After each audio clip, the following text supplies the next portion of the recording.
So here's what I mean by the immense potential to grow the business. Here's a list, critical growth objectives that probably you all have at least one or two of these. Here's what I mean by customers crushing these kinds of objectives. So go to market, OnePlus, their first phone, when they first launched the OnePlus One, they formed a community. They co-created the first phone, they evangelized it, result first year revenue $330 million with minimal marketing cost.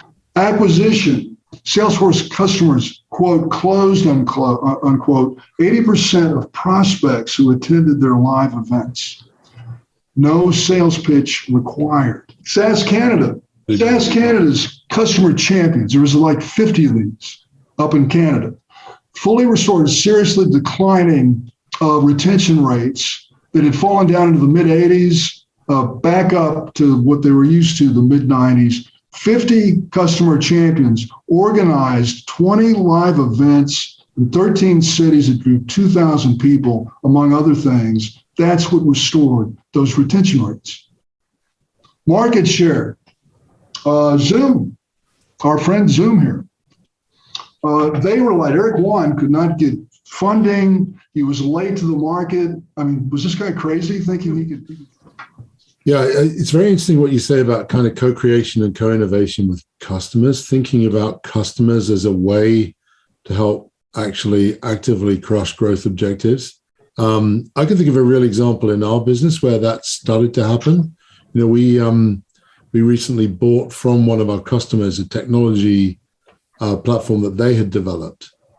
And we are now sort of scaling it up for use with our customer base more broadly. The process of doing that has also caused us to think about how we collaborate with them in the future, you know, to continue to kind of innovate together.